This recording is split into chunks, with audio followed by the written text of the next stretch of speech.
नमस्कार मित्रमैत्रिणींनो. सकाळची घाई गडबड असते आणि त्या घाई गडबडीत नाश्ता करण्याचा हा प्रश्न. तर ही रेसिपी तुमच्यासाठी. हे जे आपला नाश्ता आपण बनवणार त्यासाठी आपल्याला पूर्व तयारी करायची नाही आहे. झटपट बनणारी रेसिपी आहे आणि खायला जितकं अप्रतिम आहे तितके बनवायलाही सोपं. तर चला जास्त काही न बोलता पटकन रेसिपीला सुरुवात करूया. सगळ्यात अगोदर मिक्सरचं भांडं घ्यायचं. 1 वाटी घ्यायचं आपण इथे रवा. आता रवा घेतल्यानंतर त्यामध्ये आपण घालणार आहोत दही. आता हा रवा तुम्ही जाडा रवा घ्या किंवा बारीक रवा. बारीक असेल तर हरकत नाही आणि जाडा असला तरी हरकत नाही. त्यामध्ये घालायचे पाववाटीचं फ्रेश असं दही. तुम्ही आता ह्याला असं वाटून घेऊ शकता, पण इतकं ते बारीक वाटलं जाणार नाही, म्हणून त्यामध्ये आपण पाणी घालायचे. आता ह्या दह्याच्या वाटीमध्ये बरंचसं दही लागलं होतं म्हणून मी त्याच वाटीमध्ये पाणी घेतलं. अगोदर ही अर्धी वाटी पाणी म्हणजे पाव वाटी पाणी घालूया आणि त्याचबरोबर दुसऱ्या वाटीमध्ये मी घेतले आणखीन पाव वाटी पाणी, म्हणजे मिळून अर्धी वाटी असं आपण पाणी घातलं आहे. म्हणजे मोठ्या वाटीने म्हणाल तर अर्धी वाटी, 1 वाटी रव्यासाठी अर्धी वाटी पाणी. त्यानंतर आपण हे सगळं मिश्रण अगदी व्यवस्थित असं अगदी वाटून घ्यायचं. अगदी व्यवस्थित पेस्ट झाली पाहिजे, म्हणून तुम्हाला म्हटलं मी जाडा रवा असला तरी हरकत नाही. तर बघा आता ही आपली चांगली व्यवस्थित मिश्रण रेडी झालेलं आहे. आता पटकन याला आपण एखाद्या कुठल्याही भांड्यात काढून घ्यायचं. ह्याच्यामध्ये मात्र पाणी जास्त प्रमाणात घालायचं नाही, तर ते पातळ होईल. मग आपली ही रेसिपी बरोबर होणार नाही, चुकेल. आता ही बघा कन्सिस्टन्सी तुम्हाला दिसते तर या पद्धतीने झाली पाहिजे. एखाद्या भांड्यात काढल्यानंतर ह्याला एकाच दिशेने चांगलं फेटून घ्यायचं आहे. अगदी तुम्ही कमीत कमी 7 मिनटं म्हणाल तर हरकत नाही. त्याला एकाच दिशेने आपण त्याला अगदी चांगलं फेटून घ्या आणि अशा पद्धतीने फेटल्यानंतर आपण त्याला झाकून ठेवायचे अगदी 15 मिनटासाठी. का रवा असल्यामुळे तो चांगला फुललाही पाहिजे आणि फेटल्यामुळे ती चांगली आपली अगदी तो नाश्ता चांगला अगदी हलका फुलका होतो. जोपर्यंत ते आपण झाकून ठेवलं तोपर्यंत इथे ताट किंवा एखादा केक टीन रेडी करायचं. तेल लावायचं आणि त्याला थोडंसं रेडी करायचं. त्याचबरोबर स्टीमरसुद्धा रेडी करायचं. कढई वगैरे असेल तर पाणी उकळायला अगोदरच ठेवायचं. त्याबरोबर खाण्यासाठी आपण इथे चटणी बनवूया. अगदी चटपट त्याची आहे. अशा पद्धतीचा नाश्त्याबरोबर मस्त चटणी लागते. कोथिंबीर घ्यायची. त्याचबरोबर इथे घ्यायचे आपण 2 हिरव्या मिरच्या.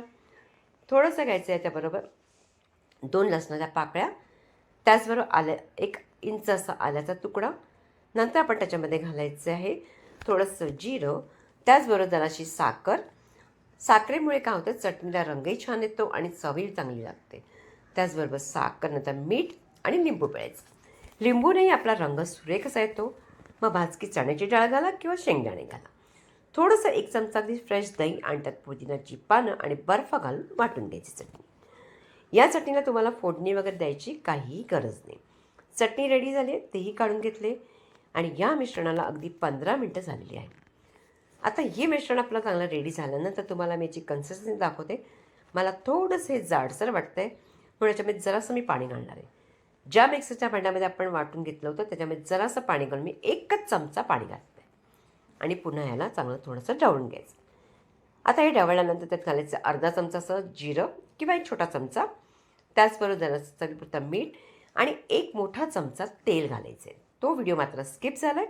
तेल नक्की घालायचे, म्हणजे तो आपल्याला ताळायला मात्रही लागणार नाही.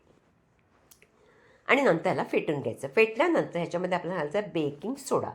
पाव चमचा असा आपण घालायचं बेकिंग सोडा, किंवा तुमच्याकडे बेकिंग सोडा नसेल तर तुम्ही इनोही घालू शकता. अर्धा अगदी पॅकेट असं ना छोटं, त्याचं अर्धं घाला आणि लिंबाचा रस पिळा किंवा पाणी पिळा. त्याच्यामुळे तो ॲक्टिवेट होईल आणि नंतर मिक्स करून घ्यायचं.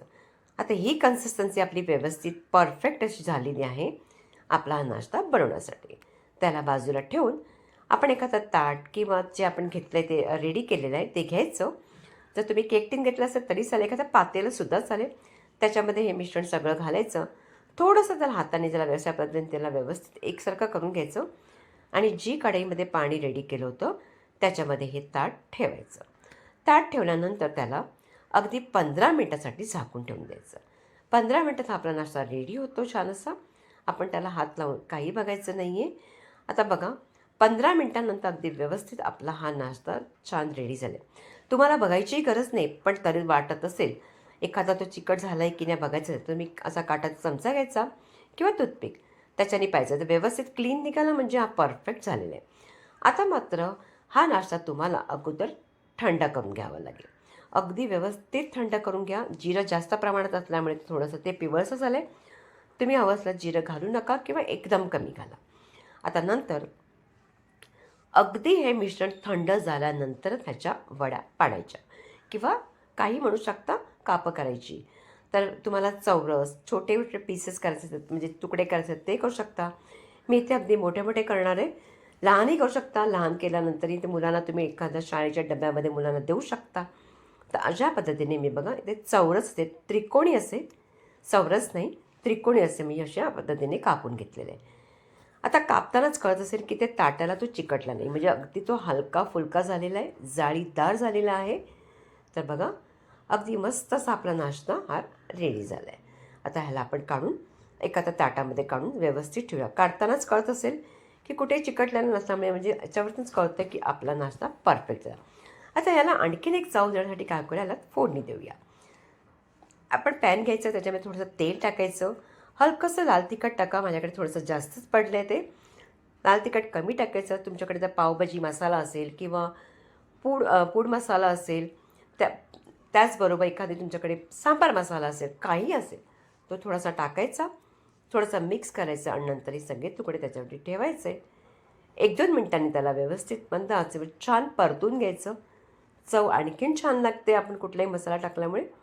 आणि जर तुम्हाला टाकायचं नसेल तर नुसतं जरी तुम्ही खाल्लं तरीसुद्धा तो छान लागेल. तर अशा पद्धतीचा बघा नाश्ता आपला मस्त रेडी झालेला आहे. आता याला आपण अगदी व्यवस्थित 1-2 मिनिटांनंतर परतून घेतलेलं आहे. आता अशा पद्धतीने परतलं की लगेच आपण त्याला काढून घ्यायचं. इथे आपण बाकी कुठलीही फोडणी दिलेली नाही किंवा राई, कढीपत्ता असं कोणतीही फोडणी द्यायची गरज नाही. तर नाश्ता मी अगदी व्यवस्थित रेडी केलेला आहे आणि त्यानंतर आपण कळतच असेल की किती छान असा आपला नाश्ता अगदी मस्त बघा रेडी झाला आहे. आता आपण काय करूया, तुम्हाला हातात घेताच कळतो किती नरम झालं आहे. ह्याला आपण ताट वाढूया. आता तुमच्याकडे जर चटणी केलेली नसेल तर तुम्ही ह्याला सॉसबरोबरसुद्धा खाऊ शकता. खायला अगदी मस्त लागतो आणि बनवायलाही सोपं आहे. कोणतीही तयारी नाही आहे. मी ते चटणी आणि सॉस ठेवलेला आहे. आणि जर तुम्हाला ही रेसिपी आवडली असेल तर जास्तीत जास्त लाईक करायचं आहे, प्रत्येकाकडे शेअर करायचं आहे. पुन्हा भेटायचं एका छानशा रेसिपी.